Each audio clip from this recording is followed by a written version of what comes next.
दोस्तों 26 अप्रैल 1986 हिस्ट्री में आज का दिन दर्ज होने वाला था। दरअसल आपको याद होगा हिरोशिमा नागासाकी पे गिराया गया वह परमाणु बम, जिसे हिस्ट्री का सबसे खतरनाक परमाणु बम हमला कंसिडर किया जाता है।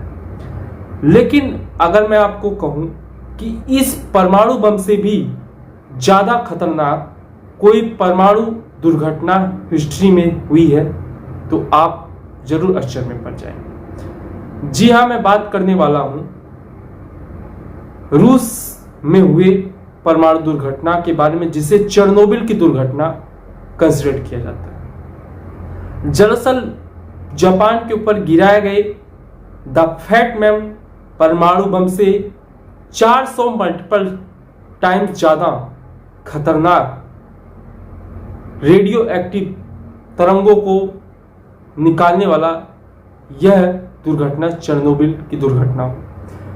दरअसल अगर इसके बारे में हम विस्तार से आपको बताएं तो दरअसल उस समय कोल्ड वार का टाइम चल रहा था और अमेरिका और रूस के बीच अपने वर्चस्व को बढ़ाने की जंग लगी पड़ी थी। उस टाइम में क्योंकि अमेरिका द्वितीय विश्व युद्ध के बाद अपनी अर्थव्यवस्था को काफी मजबूत कर चुका था, इन सब चीजों को देखते हुए रूस को भी अपनी अर्थव्यवस्था को काफी मजबूत करना था। अपनी अर्थव्यवस्था को मजबूत करने के लिए रूस को इलेक्ट्रिक एनर्जी की काफी ज्यादा जरूरत थी, क्योंकि विदाउट इलेक्ट्रिक एनर्जी के किसी भी देश का विकास संभव नहीं। इन चीजों को ध्यान रखते हुए रूस ने एक न्यूक्लियर पावर प्लांट की स्थापना की, जिसे चेरनोबिल का पावर प्लांट कहते हैं, जो कि फिलीपींस शहर में स्थापित किया गया, जो कि यूक्रेन से कुछ दूरी पर स्थित है, क्योंकि उस समय यूक्रेन भी सोवियत संघ के अंडर आया करता था। इस न्यूक्लियर पावर प्लांट में 4 प्लांट बनाए गए, जो कि इतनी ज्यादा इलेक्ट्रिक एनर्जी पैदा करते थे जिससे कि आधे सोवियत संघ की इलेक्ट्रिक एनर्जी की जरूरतों को पूरा किया जाता था। लेकिन अगर हम इसके कॉन्सेप्ट को समझें तो यह कॉन्सेप्ट ये होता है कि किसी भी इलेक्ट्रिक एनर्जी को पैदा करने के लिए अगर हम न्यूक्लियर पावर प्लांट की स्थापना करते हैं तो इसका कॉन्सेप्ट यह कहता है कि इसमें हम पानी को गर्म करते हैं और जिससे वह वाष्प बनता है, स्टीम बन जाता है, और स्टीम बनने से हम टरबाइन को घुमा देते हैं और टरबाइन घूमने से इलेक्ट्रिक एनर्जी पैदा होती है। इस कॉन्सेप्ट पर यह क्रिया चलती है। लेकिन यहां पे कुछ चीजें आपको जानने की जरूरत होती है। दरअसल आपको पता, किसी भी न्यूक्लियर रिएक्शन में इलेक्ट्रॉन, प्रोटॉन, न्यूट्रॉन होते हैं, जो कि न्यूट्रॉन जो होते हैं यह चैन रिएक्शन करते रहते हैं, क्योंकि चैन रिएक्शन की वजह से यह क्रिया लगातार चलती रहती है और न्यूक्लियर पावर प्लांट में यह क्रिया कभी भी रुकनी नहीं चाहिए होती है। इसीलिए यह रिएक्शन हमेशा चलती रहती है और इस रिएक्शन को कंट्रोल करने के लिए इसमें कंट्रोल रॉड लगाई जाती है, जो कि छड़ें होती हैं, जो कि ग्रेफाइट उसके निचले स्तर में लगा हुआ था। जो चीजें आपको ध्यान रखनी होगी, क्योंकि इस छड़ों में नीचे ग्रेफाइट लगा हुआ था। ग्रेफाइट क्रिया को बढ़ाने का काम करता है। दरअसल जब हम छड़ों को नीचे डालते हैं तो उस टाइम में क्या होता है, जितने सारे न्यूट्रॉन होते हैं सब उस ग्रेफाइट की छड़ से चिपक जाते हैं, जिसकी वजह से न्यूट्रॉनों द्वारा चिपक जाने के कारण यह रिएक्शन रुक जाता है, जिसकी वजह से रिएक्शन धीरे हो जाता है और रिजेक्शन की प्रक्रिया रुक जाती है। लेकिन अगर हम इस चीजों को और विस्तार से समझें तो मैं आपकी जानकारी के लिए बता दूं, इस क्रिया में हमें पानी की बहुत ज्यादा जरूरत होती है, क्योंकि यह रिएक्शन की वजह से इसमें हीट एनर्जी इतनी ज्यादा उत्पन्न हो जाती है जिससे इस रिएक्टर के ब्लास्ट करने के चांसेस बढ़ जाते हैं। इसी की वजह से इस पूरे मेथड में हमें पानी को ध्यान में रखना होगा। दरअसल अगर लाइट चली जाती है तो पानी बंद हो जाएगा, जिसकी वजह से इस रिएक्टर को ब्लास्ट करने के चांसेस बढ़ जाएंगे। इन चीजों को देखते हुए उस न्यूक्लियर प्लांट में कुछ जनरेटर लगाए गए थे। दरअसल जनरेटर के पीछे का मेथड यह कहता था कि जनरेटर को चालू होने में कम से कम 1 मिनट का टाइम जरूर लग जाता। इन 1 मिनट के टाइम में भी काफी सारा एनर्जी पैदा होता, जिससे रिएक्टर फटने के चांसेस बढ़ जाते थे।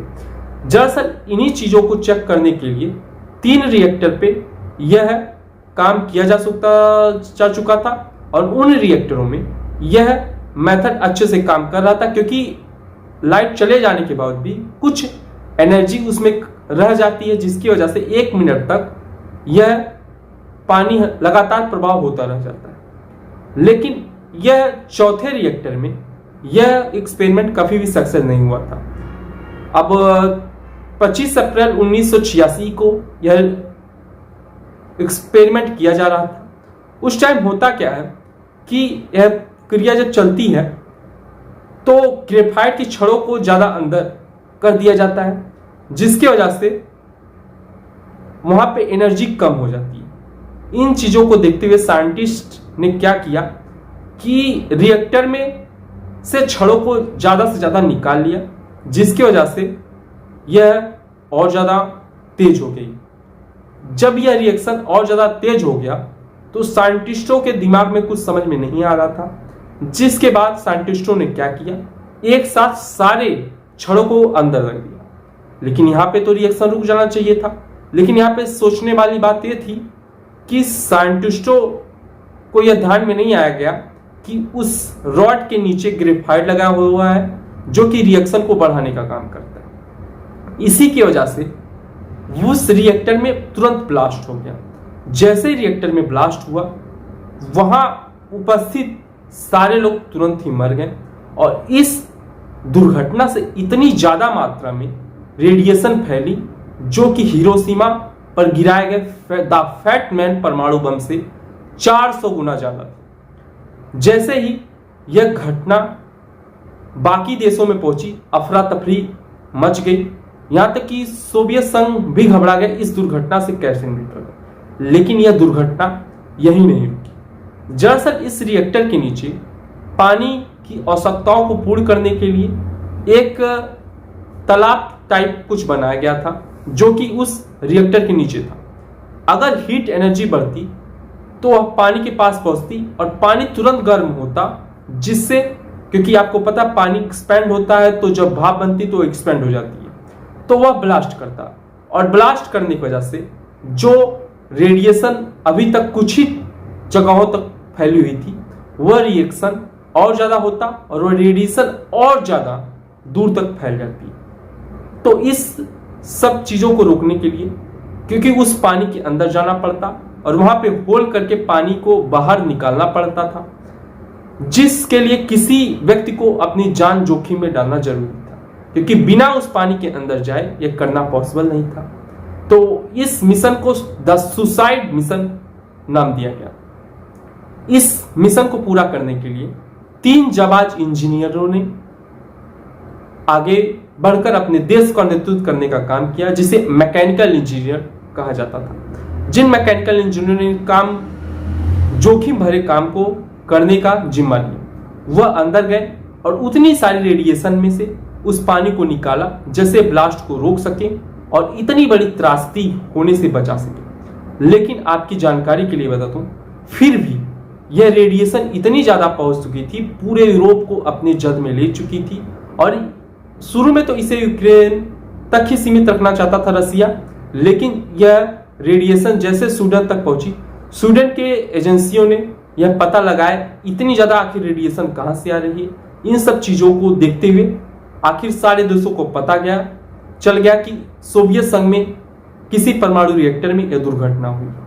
अब इस दुर्घटना को रोकने के लिए, क्योंकि यह रेडिएशन फैलता जा रहा था, इसके लिए हेलीकॉप्टर से धूल मिट्टी कर आदि की बारिश, कई 100 टन आदि कई लाखों टन बारिश कराई गई, जिससे इस रिएक्शन को रोका जा सके। लेकिन क्योंकि रेडिएशन इतना ज्यादा था, जैसे ही कोई हेलीकॉप्टर उसके ऊपर जाता था वो क्रैश हो जाता था और उसमें उपस्थित लोगों की मृत्यु हो जाती थी।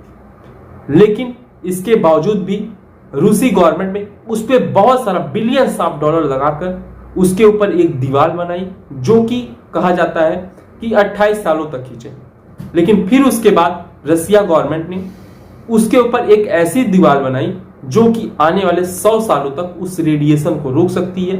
लेकिन इस रेडिएशन की वजह से कितने सारे लोगों की जान गई, यह अनुमान लगाना भी आसान नहीं होगा, क्योंकि उस रेडिएशन के फैलने की वजह से कितने सारे पशुओं ने घास वगैरह जो खाया, उसकी वजह से गांवों के अंदर उस रेडिएशन के जाने से जो भी उसके दूध पिए उन लोगों में भी ये रेडिएशन का खतरा हुआ।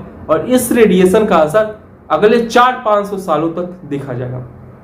आप इस बात को इस तरीके से समझ सकते हैं कि नागासाकी और हिरोशिमा में अब पब्लिक रह रही है, लेकिन उस चेरनोबिल के 30 किलोमीटर के दायरे के अंदर अभी भी कोई इंसान नहीं जा सकता।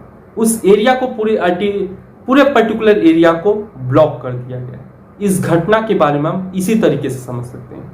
तो यह रही हिस्ट्री की अब तक की सबसे बड़ी परमाणु दुर्घटना। आपका इस पर क्या मानना है, कमेंट सेक्शन में जरूर बताएं। और अभी तक आपने हमारे यूट्यूब चैनल को सब्सक्राइब नहीं किया तो प्लीज सब्सक्राइब कर दीजिए, क्योंकि मैं आपके लिए ऐसा वैल्यूएबल कंटेंट लाता रहता हूं। Thank you watching for my video.